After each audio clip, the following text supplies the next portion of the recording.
And good morning, God Quotes followers. Thank you so much for joining us this morning. I'm excited, very excited to be with you all on this Friday morning. First off, God bless you all and happy Friday, which is always a good thing. This morning I have with me a good friend of mine and a very helpful person, a counselor who works at Idea Cares here in Colorado. Idea is a counseling center that provides linguistical and culturally appropriate counseling, education, therapy, and referral services to prevent and eliminate all forms of abuse. And I must say, Idea is a very fantastic organization who holds fantastic people like this. My friend Crystal, thank you for joining me today, Crystal. Hi, I'll start off by introducing myself. I have a master's in clinical mental health counseling. I am also a certified addiction counselor and am approved to do domestic violence treatment for offenders in the state of Colorado. Thank you for having me. I'm looking forward to educating and offering as much feedback and information as I can to the people that you serve. Well, I sure appreciate you being here, and I want to remind everybody as we're talking about abuse and how it can trigger things within people that maybe have been abused. I do have listed contact numbers where you can call somebody today and get in touch with someone to talk to reach out to them so that you can get immediate help. And we're going to add more numbers that Crystal will provide me at the end of the broadcast today, so that at any time you might need a phone number or be watching and feel ready to talk to somebody, those numbers are available for you there. So I know that abuse is a big problem in America and probably every state. It's an unfortunate but reality in everything that we do. And there's 7 main types, right, of abuse. Yeah, so the big ones are the physical, mental, emotional, psychological. There are other types, the financial, the spiritual, or holding beliefs against another person. And they're really complex and dynamic. So what I might have normalized for myself might be abusive, but I've normalized it to be able to cope. And so being able to understand some of those dynamics, maybe it was something I've normalized and now later I'm trying to work through some things and I'm realizing, you know what, that really wasn't okay. And acknowledging that that's okay, and it might mean that I need to go do a little bit of work there.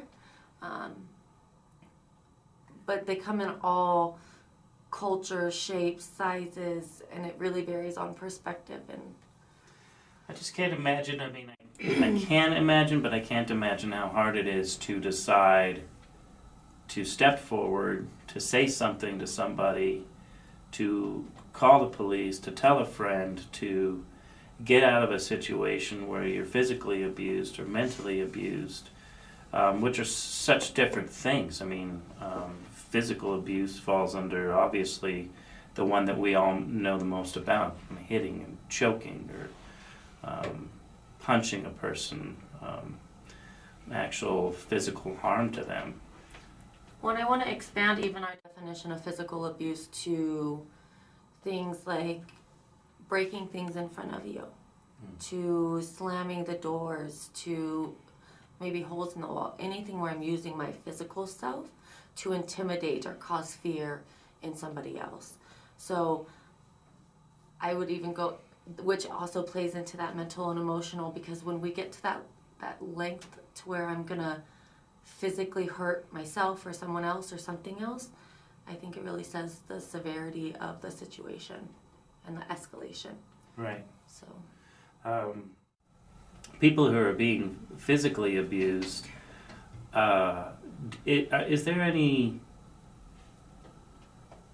I don't know the word, but is there any, when you're being physically abused, it's pretty regular, right? Or there's a pattern to it, or is there no pattern? I mean, is there a way for someone that maybe had it happen once and then now it happened 30 days later? Is it almost like a grooming thing where they know, or is it so sporadic of a thing, or is there just no rhyme or reason to to how those things happen with people?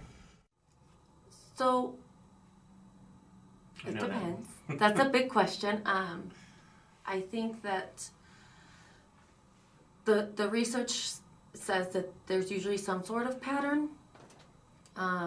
So maybe the pattern might not actually be physical at all. Maybe the pattern might be really sneaky at first, and then it turns into like a mental emotional abuse.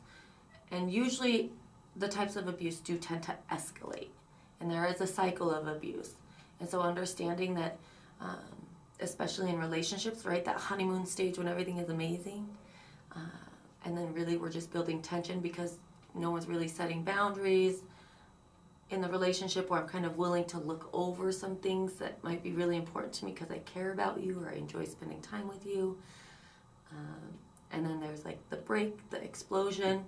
But I just want to remember, I just want to get back to that honeymoon stage. You were so sweet back then. And so I stay, even though I've kind of looked at all these red flags, and it usually rebuilds again. And so a lot of times there is a pattern. Sometimes it's sporadic. I think a lot of times with like substance use, it's a little bit more sporadic. Doesn't mean that there's not a pattern. But maybe I'm completely a different person when I'm using substances, and that's the pattern. So. You bring up boundaries, and I think boundaries are a real important thing. Obviously, during a time of abuse, all boundaries are being crossed. I mean, how does a victim determine for themselves? Why don't we call them survivors? Survivor. Can we do that for this? Of course. Okay. How does a survivor determine that they've had enough? I mean, what can they do first to start to determine this is something I shouldn't be involved in before they've even ever reached out to a friend? They're potentially scared to reach out to somebody, afraid of the person, of retaliation from them. They might. That's a level of awareness that they might not even have. Oftentimes, I'll use the word perpetrators. Oftentimes perpetrators are very good at not letting you know that you're being like mentally or emotionally abused. It might just be that I'm humiliating you in front of your friends, or kind of doing sneaky things like that to decrease maybe your confidence first. So I might not even know until I've been physically abused, like, wow. And even then, looking back at some of those red flags. So for each person, it's really different, but for me, something that I would say is really evaluating what are my beliefs, what are my morals, am I ignoring some of the red flags, so things that I don't approve of in order to be with this person? Am I listening to my friends and family who might be concerned about this person? And granted, they're not always right, but maybe consider do they have reason to be concerned? Is this right for me? Is this healthy for me? So just being mindful, being conscious. What are, you say red flags, and at the risk of sounding not knowledgeable, which I'm not. That's why I brought you in, right? I feel like when we're talking about physical abuse, that's pretty obvious. Well, when we start moving into mental abuse, I feel like verbal abuse is, obviously the language and yelling and cutting somebody down is verbal. Right. But what if there isn't physical abuse, and what if does a survivor start to feel like that's the way I'm supposed to be treated? And how do they realize those red flags when perhaps they think this is right, I am what they say I am, without somebody actually hitting them, and they're really getting mentally abused into this situation that where they feel like, well, that's how everybody views me, or that's the correct standard for me. And so everything I'm talking about is very broad, and it's going to be very different for each person, but I think it all comes from our core beliefs, ideally, right? Or something I've normalized. So if I don't believe,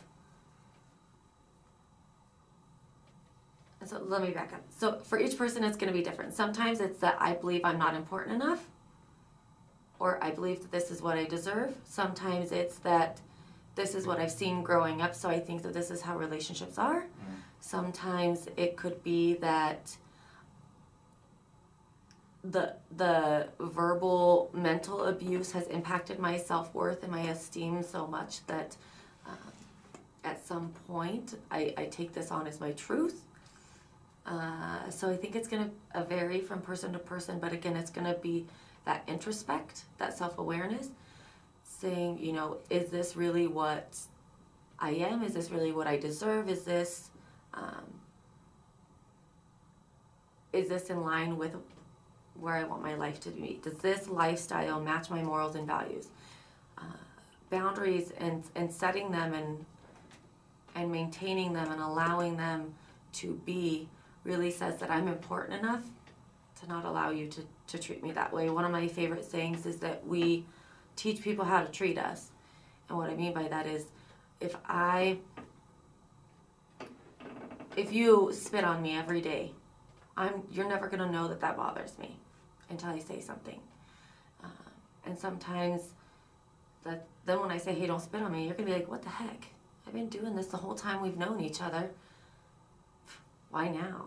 Yeah, I was just talking about that with somebody yesterday. That, look, if it's bugging you, but you're not telling them, you're letting them know that it's okay. Yeah, so that it's okay to do that. So standing up for ourselves, then I think it's easier from the very beginning than going back and saying, you know, I'm actually worth more than this. I'm not going to let you spit on me anymore. So, as hard as it would be to do, because I can't imagine having to do it, but as hard as it would be to do after that first time that someone uses whatever it is, pushes you, spits on you, uses a derogatory name with you, punches the wall, throws something at you, you need to speak up, or you need to try to speak up. So it depends. I want you to be safe. So if it's not safe to speak up, don't speak up. Make sure that you have a safety plan. And whatever that looks like for that person is going to be very different. If speaking up means that it's going to escalate, then maybe that's not an appropriate time or way to speak up.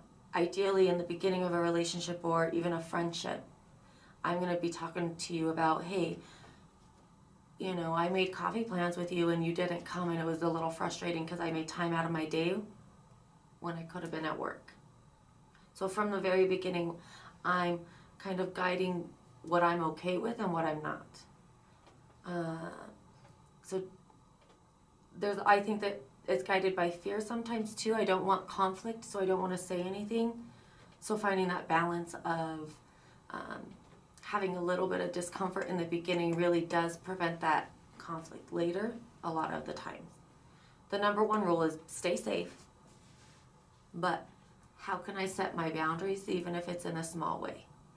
How can your friends help you out, support you, give you encouragement if they know something's going on? I mean, if you're confiding in a friend, also confiding in somebody like you is confidential, which I think a lot of survivors may not realize, that confiding in a counselor is confidential. So you're not going to, if I came to you today and told you I was having an issue, you're not going to contact somebody and potentially put me in a risky situation. So for each state, it's different. The laws and regulation. In Colorado, counselor-client communication is considered confidential and covered by our mental health statutes, HIPAA, all of those things. So I would find out what that looks like for your state. However, even in Colorado, counselors are mandated reporters. So what that means for us in this state is that if we suspect child abuse and neglect, I have to report that no matter what. Because that concern of the counselor is then that the children are safe in that environment. Right. It might be that the children need to be removed from that environment because seeing that or hearing those things is really, really toxic for them and not safe.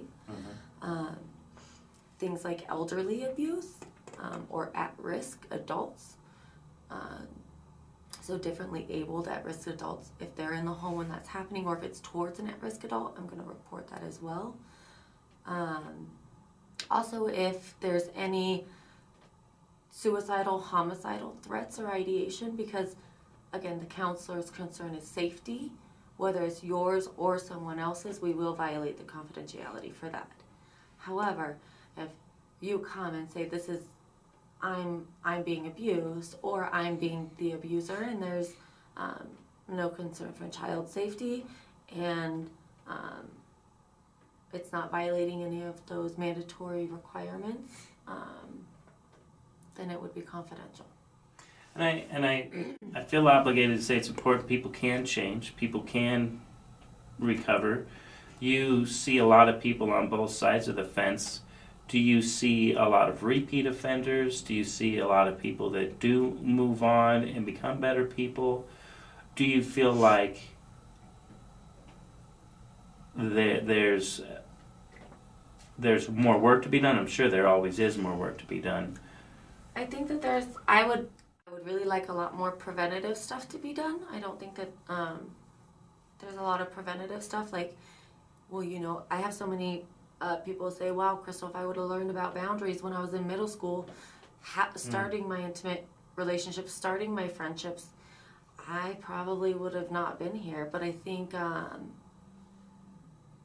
earlier we teach these skills to people, the better off they can lead a life, because we're so influenced as children, right? Mm-hmm. I know that I struggled throughout high school, throughout my younger life, trying to deal with those feelings, and myself turned to substances to try and work through those things. So are schools not doing any kind of education to kids still? It's an interesting dynamic because, yes, they are. A lot more around substance abuse, I think. More preventative. They're really working on, like, instead of... There's a couple programs in Colorado that, like, instead of sanctioning you for bringing substance use or substances on, like, the campus or to school grounds, they'll require you to do, like, treatment at the school after school instead of, like, a detention. Or there's a one that includes, like, you and your parents. So now you're both involved, which is ideal because it's a system unit. Mm-hmm. For things like domestic violence, it's a little bit harder because there's a little bit of pushback of that we don't want to teach people how to do it. And I think there's a little bit of fear that if my child knows what is an unhealthy relationship, they're going to know that my relationship is unhealthy. And there's often in family systems, there's kind of there's an important role to keep the family dynamics behind closed doors. Mm-hmm. So yeah, we're all so different, right? Every family, every person is all so different, and as much as we want to think that my neighbor runs their household the same as me, as the same as the guy down the street, as the same as this family up the street, we're all running things different. Yeah. So each family has different things that can work through. One, I think, even broader, family, spirituality, culture, society as a whole. There's culturally going to counseling doesn't work for some people. That's not really, it doesn't make sense to them to go talk to a stranger about what's going on in my life because we just keep it in the family and we work through it there. So even identifying that as something that might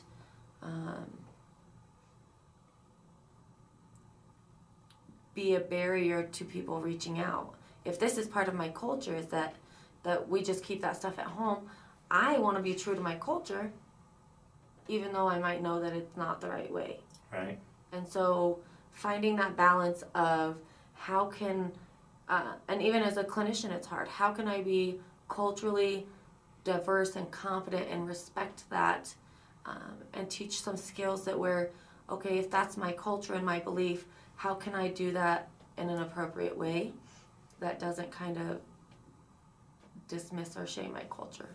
Do you feel like if someone can get into a group, if they can get to a place where there's others that have been through the same thing or are struggling with the same thing, that dynamic does help? That I've been to some groups, some AA, some NA, some even groups at IDEA, and for me, that group dynamic was a big deal, knowing that I wasn't alone in the world.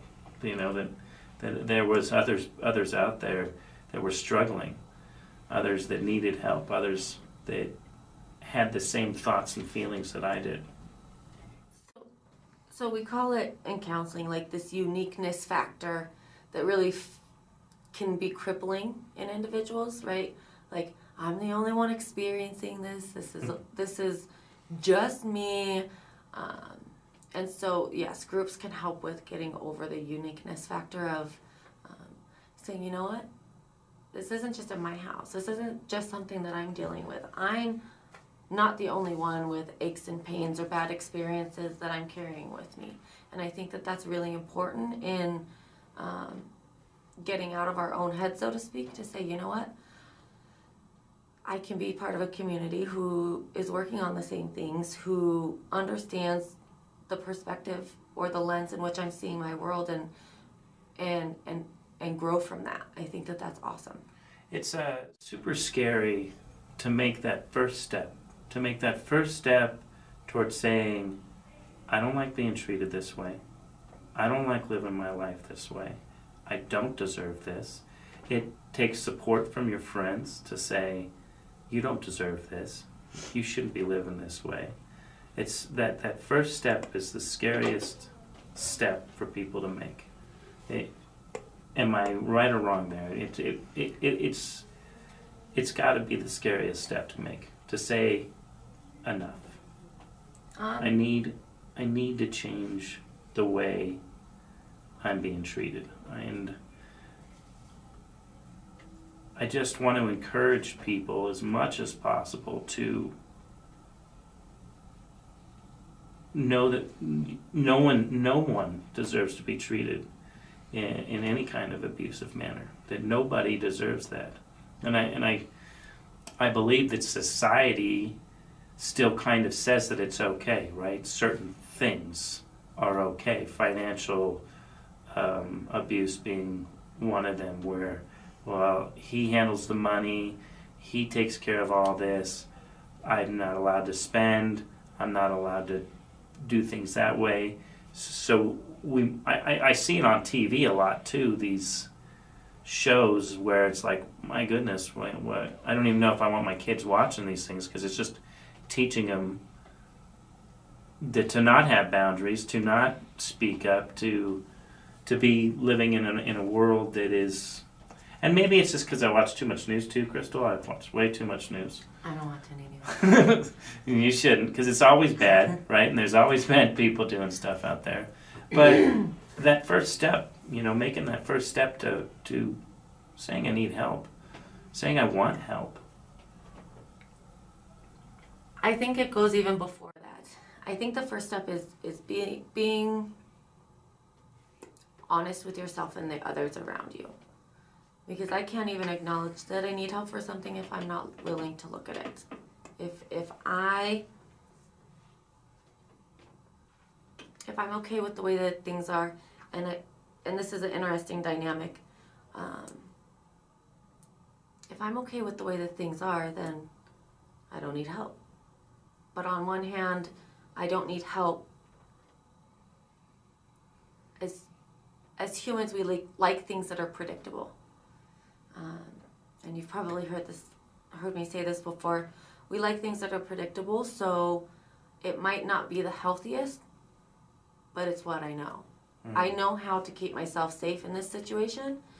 If it changes, I don't necessarily know how I'm going to be safe.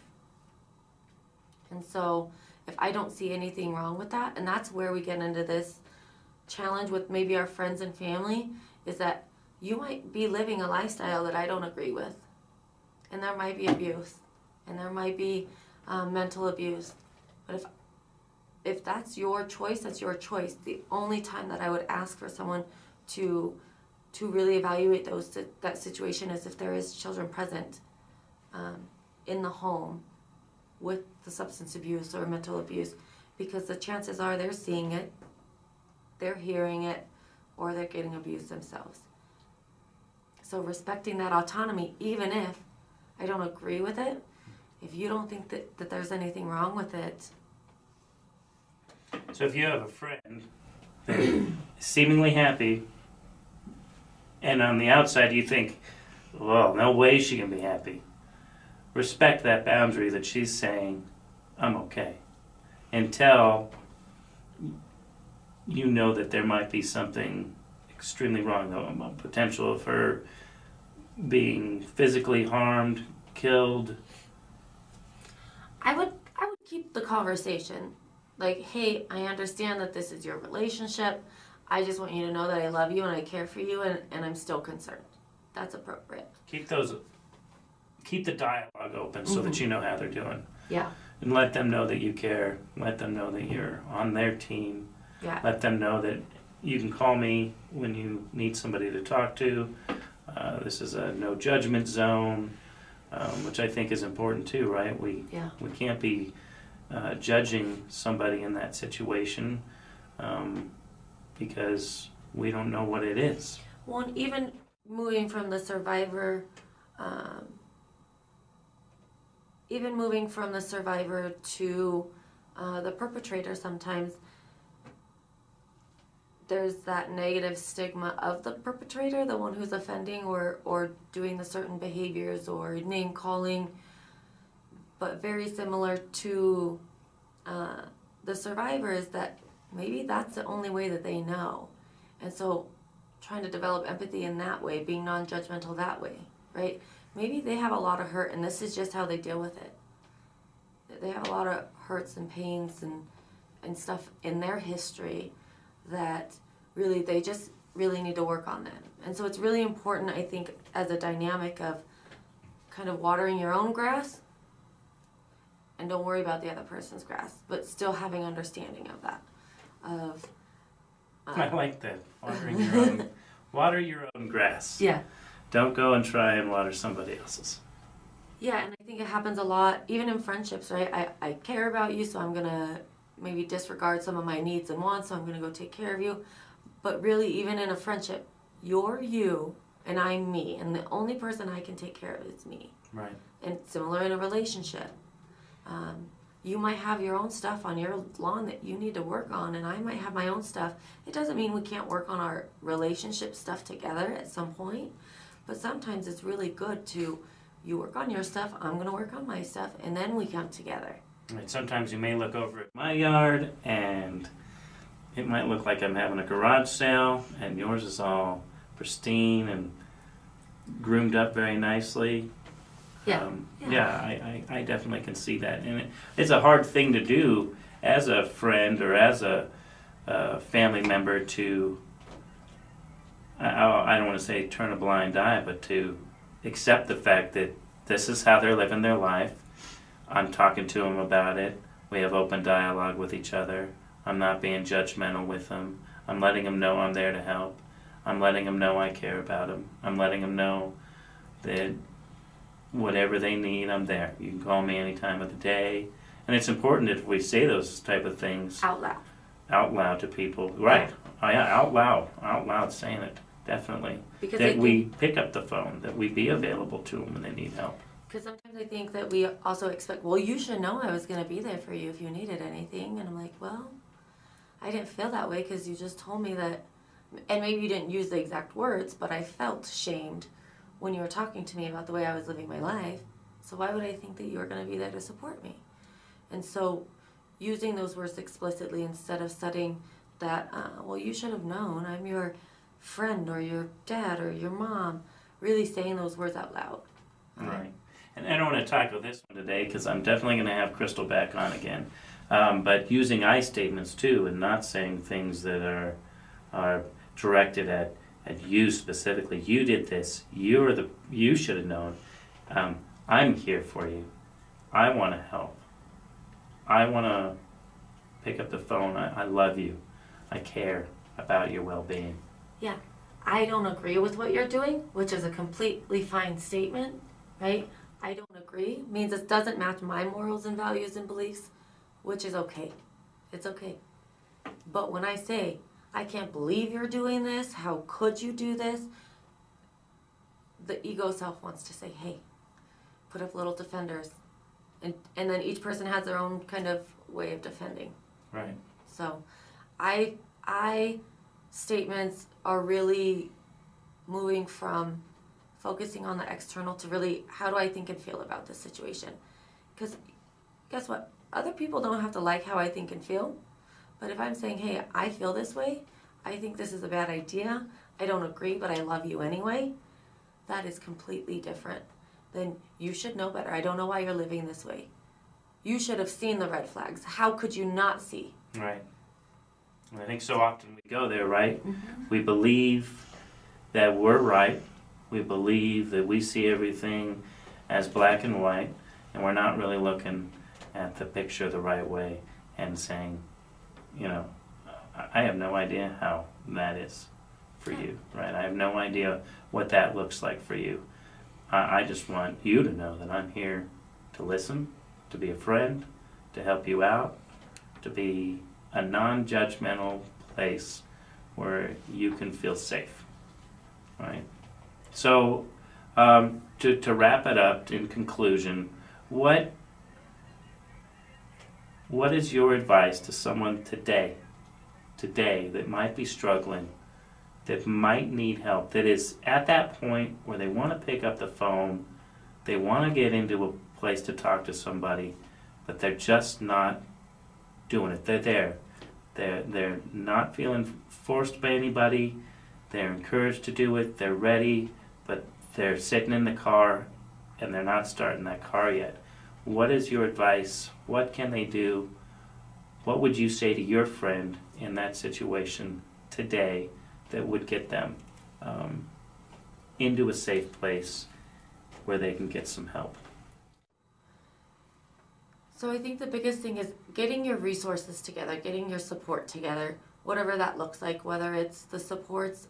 Most states have supports for victims or survivors of domestic violence. Most states have some sort of community-based self-help groups. Most states have some sort of treatment available. It might take a little bit of time to do some of that research. Reach out to friends and family is a good place to start. Get that feedback. Get kind of, if I don't have the strength to do it myself, get as much of that strength that you need. I know that Colorado has a voluntary treatment for, I can't remember the name, I'll have Jamie post the link later, but for people who think they might be perpetrating abusive behaviors, it's voluntary. So I don't know about any other states, but I could definitely put Colorado's on there. Evaluate, what is it that I need? How can I be supported in this process? And go from there. Well, Crystal, I just wanted to tell you thank you so much for the work that you do for people. I can't express enough about how you help people, how you make the world a better place. People like you and everybody at IDEA and everybody around the states that do things like this, I can't express how helpful people like you are. And I can't express to the people that may watch this video how important it is to know that you have support from somebody like Crystal, from somebody in your state, from a social worker, from a friend, from a group. There is help out there for you. There is people that will listen to you. There's people that will care about you, not judge you. and give you a safe place. So if you're struggling, if you're looking for help, feel free to reach out to us here at God Quotes, and we'll do our best to put you in touch with somebody. We'll do our best to talk to you as well, in case you just need an ear. But we'll definitely get you in touch with people like Crystal, who know a lot better than I do. So I really want to encourage everybody out there to pick up your head, stay strong, and know that there are a lot of people out there who care. Again, Crystal, thank you so much for the work you do, and thank you for coming in today. I look forward to having you on again.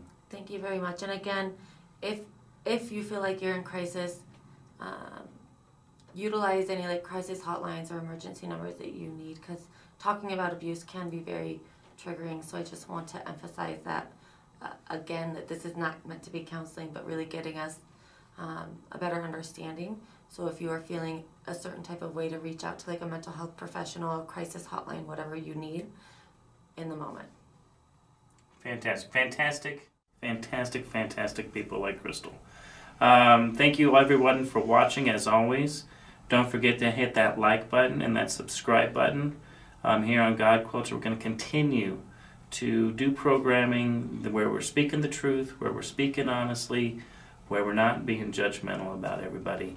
Remember to love your neighbor, and that means everybody, even the guy at Wendy's, even that guy that just cut you off on the road. Because we're not in his car, we don't know what he's doing, but let's remember to be safe and don't judge anybody. Remember to say hi to people that you're walking by out there on the streets, and remember to talk to your friends and let them know that you care. Okay? Thank you so much, everybody. God bless you. We'll talk to you soon.